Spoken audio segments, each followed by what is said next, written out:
birth, or the recognition of one's independent existence, is interpreted by us to be separation. It's interpreted by us as a moment of being unloved, a permanent gesture in which we're essentially unloved. And all of that comes down to the feeling that we are not sustained. In other words, independent existence is separation from food.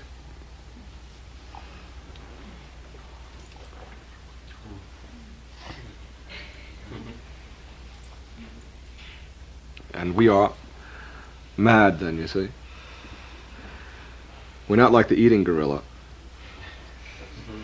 The eating gorilla finds a cabbage in the jungle and sits down like a slob and munches away at the cabbage, and is completely benign, completely peaceful. There's nothing offensive about this gorilla, nothing dangerous about this gorilla.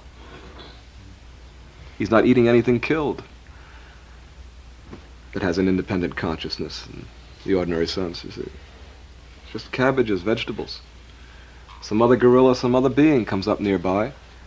He still has his food, you see. He's connected to the food source. He's not disturbed as long as that creature will show that he's eating. If you approach the gorilla, grab a leaf or something, put it towards your mouth, and he won't be disturbed. The eating gorilla is peaceful. He's the true man, the true woman. He is the principle of true politics, real human existence. But the Yahoo,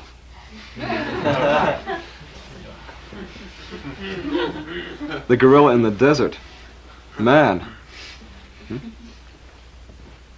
is cut off from his food source through the recognition of his separate existence, his mortality. He feels unloved. He is a dangerous beast. He's in conflict with himself. He's struggling, looking for a way to be permanently sustained. And all of our efforts are searches to be permanently, absolutely, unqualifiedly sustained. To be fed perfectly and eternally, and to simply be happy. Kept alive by whatever put us into existence to begin with.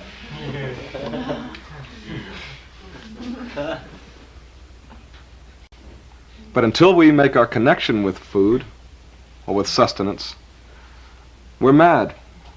We're the gorilla in the desert, not the gorilla at peace in the jungle with a cabbage.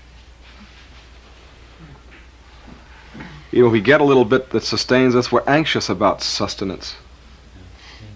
We can't get enough. We overeat or we overseek. We're always involved with the logic that we are not sustained, that we're cut off, that we're not loved.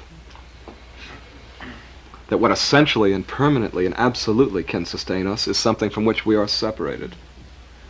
We may get a meal, but where are we going to get the next one? Or even if we can get the next one, how can we live forever?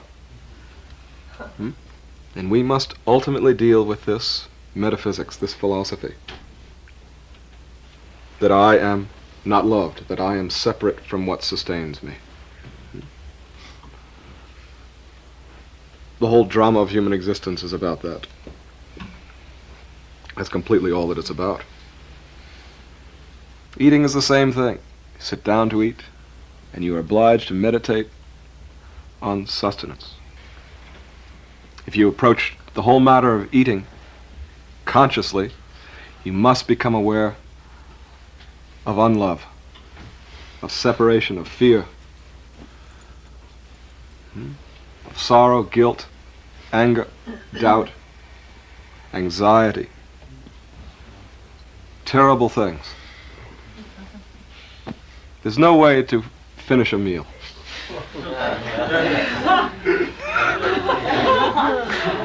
If you're at all sensitive, you'll starve to death.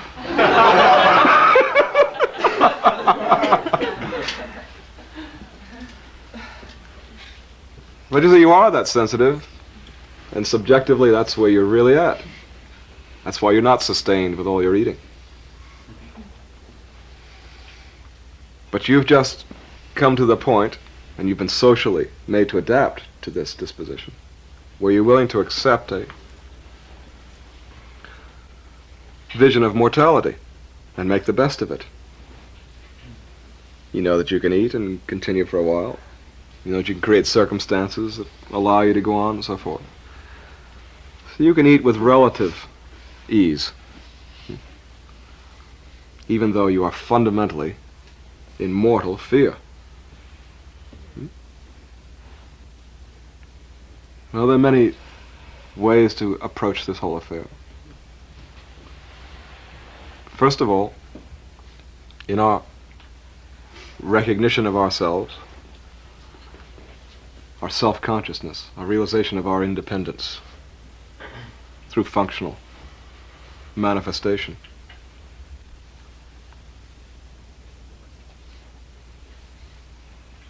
In that instant, and in every moment of it,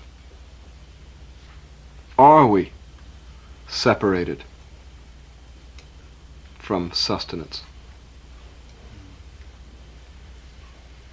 It's very important to find this out, because everyone simply mechanically presumes it, you see. And the vulnerabilities of childhood reinforce that presumption, and all the social habitual learning that comes out of childhood and adolescence and your later life supports this essential metaphysical view that we're unloved, that we're separated from what sustains us in the absolute sense, that we're mortal. And the more you meditate on being unloved, you see, the less you become love.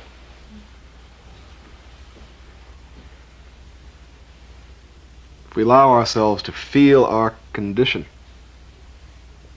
to feel as our condition, to feel completely our condition in this moment, can we discover any separation from anything whatsoever? Mm-hmm.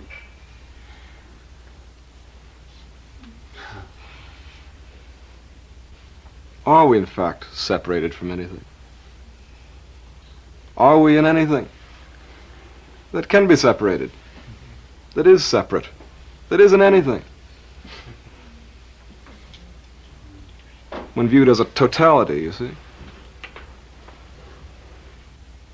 Well, obviously that consideration is the essential consideration that I entertain with you.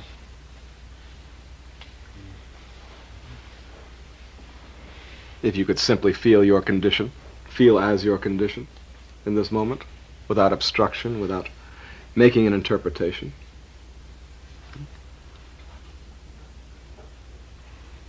then you wouldn't any longer be being what you're already being.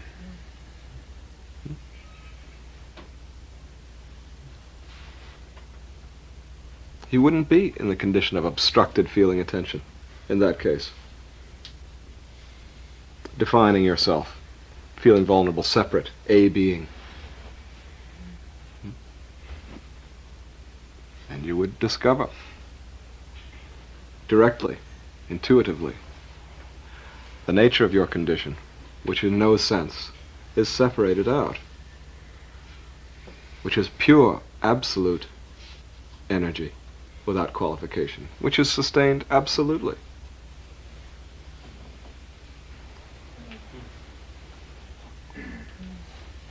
Which was never separated from anything, which doesn't exist in an inherently separated state.